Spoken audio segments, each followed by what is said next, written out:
Hello everybody, welcome back to my channel Shabishta Nafees पर। आज मैं आप लोगों के लिए लेकर आई हूँ महाद्वीपीय व्यवस्था, यानी नेपोलियन द्वारा जो महाद्वीपीय व्यवस्था लाई गई थी। ये बहुत ही महत्वपूर्ण मतलब ये प्रश्न है।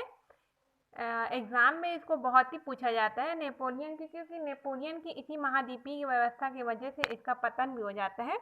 तो इस वजह से मैं आप लोगों के लिए आज मेन टॉपिक लेकर आई हूँ महाद्वीपीय व्यवस्था।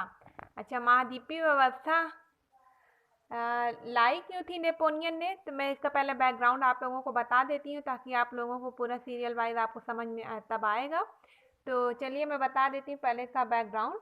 तो जब नेपोलियन ने महाद्वीपीय व्यवस्था इसलिए लाई थी क्योंकि जो इंग्लैंड से वो युद्ध लड़ रहा था। तो जैसे मैंने पिछली बार बताया था, पिछली मरतब में बताया था, प्रथम काउंसिल के रूप में उसने ऑस्ट्रिया से भी लड़ाई की थी। तो मतलब ऑस्ट्रिया, जो इटली का अभियान चला था, सब कुछ हुआ था, लेकिन इंग्लैंड से वो जीत नहीं पाया था।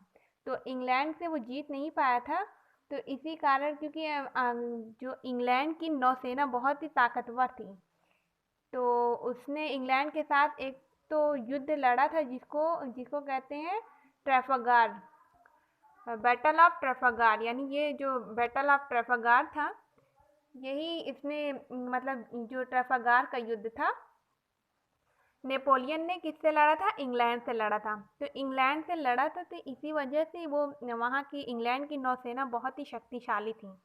इसी कारण वो जीत नहीं पाया था। इंग्लैंड को आर्थिक रूप से उसको कमज़ोर करना था, क्योंकि ये इंग्लैंड से जीत नहीं पा रहा था, इसलिए सोचा कि मैं सीधा आक्रमण ना करके उसकी जो महाद्वीपीय व्यवस्था यानी आयात निर्यात वाली वस्तुओं की बात होती थी, मैं उस पर रोक लगा दूं ताकि इंग्लैंड आर्थिक स्थिति से कमज़ोर हो जाए। लेकिन यही सबसे बड़ी इसकी भूल रहती है। आप लाइन से मैं बताऊंगी तो आगे चलकर ये बातें सामने आएगी। तो देखिए, नेपोलियन की महाद्वीपीय व्यवस्था की बात की जाए तो कॉन्टिनेंटल सिस्टम कहते हैं इसको, महाद्वीपीय व्यवस्था कहिए या फिर कॉन्टिनेंटल सिस्टम कहिए। तो ये 1804 से 1815 से मतलब रहती, उसकी एम्पररशिप के अंदर ही होती है ये महाद्वीपीय व्यवस्था, क्योंकि 1804 से 1815 तक नेपोलियन की एम्पररशिप रहती है। तो उसी एम्पररशिप में उसने महाद्वीपीय व्यवस्था, उसने ये भी एक काम किया था, महाद्वीपीय व्यवस्था जो थी वो स्टार्ट किया था। किस लिए किया था एक बार तो फिर से बता देती हूँ। इंग्लैंड की जो आर्थिक स्थिति कमज़ोर करने के लिए उसने दूसरा रास्ता अपनाया था, जिसको महाद्वीपीय व्यवस्था के नाम से जानते हैं। तो आपने एक बार तो कहना चाह रही हूँ, प्लीज़ आप मेरे नए चैनल को सब्सक्राइब कर दीजिएगा, बेल आइकन को प्रेस कर दीजिएगा और कमेंट करके ज़रूर बताइएगा कि आपको ये वीडियो कैसी लग रही है। तो स्टार्ट करते हैं। 1807 में नेपोलियन की शक्ति चरम सीमा पर थी। अब फ्रांस का केवल एक शत्रु इंग्लैंड बचा था, जिसकी पराजित किए बिना यूरोप में प्रभुत्व प्राप्त नहीं किया जा सकती थी। चारों ओर से समुद्र से घिरे होने के कारण इंग्लैंड के पास अजेय सामुद्रिक बेड़ा था, और फ्रांसीसी बेड़ा और सेनाओं से इंग्लैंड को हराना असंभव था। लेकिन नेपोलियन को विश्वास था कि अप्रत्यक्ष रूप से ही सही, यानी सामने तो वो वार नहीं करेगा बल्कि पीछे से ही सही, लेकिन इंग्लैंड को परास्त कर कर ही रहेगा।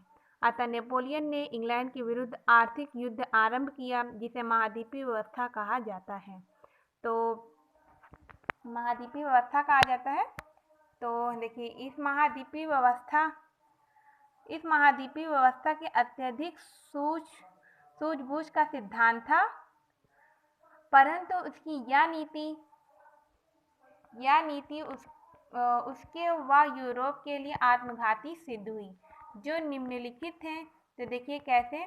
तो नेपोलियन की दूरदर्शिता, नेपोलियन ने आर्थिक स्थिति कमज़ोर करने के लिए उससे की थी।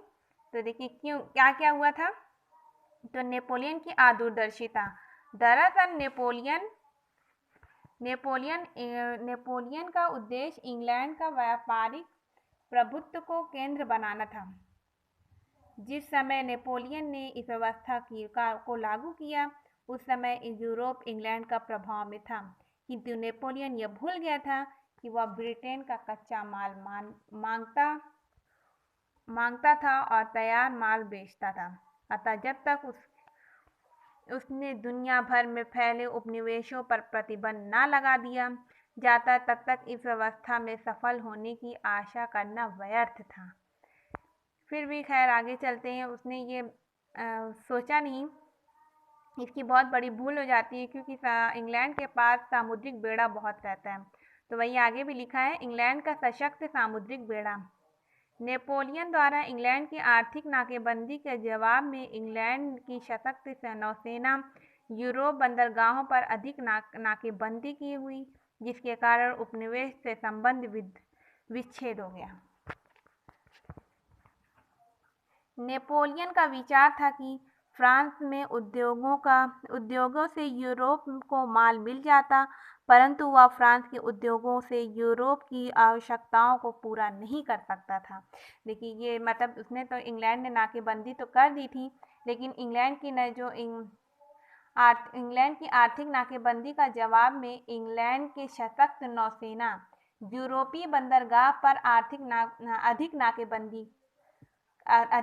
नाकेबंदी की हुई थी, जिसके कारण उपनिवेश में संबंध विच्छेद हो गया। और नेपोलियन का विचार था कि फ्रांस के उद्योगों में यूरोप को माल मिल जाएगा, परंतु वह फ्रांस के उद्योगों की यूरोप में आवश्यकताओं का पूरा नहीं कर सकता था, क्योंकि जो इंग्लैंड का सामुद्रिक बेड़ा बहुत ही ज़्यादा टाइट था, वहाँ तो चारों ओर से समुद्र था ही। इसी वजह से नेपोलियन की हार भी हो जाती है। नेपोलियन द्वारा अपने ही मित्र को असंतुष्ट किए जाना। तो देखिए नेपोलियन ने अपने मित्र को ही असंतुष्ट कर दिया, क्योंकि फ्रांस की अधीनस्थ राज्यों ने बाध्य होकर महाद्वीपीय व्यवस्था का पालन किया, लेकिन इसका अर्थ उनके लिए महाबलिदान तथा भारी परेशानी का सामना करना पड़ा था, जिसके अवसर मिलते ही उन्होंने त्याग दिया। साथ ही नेपोलियन द्वारा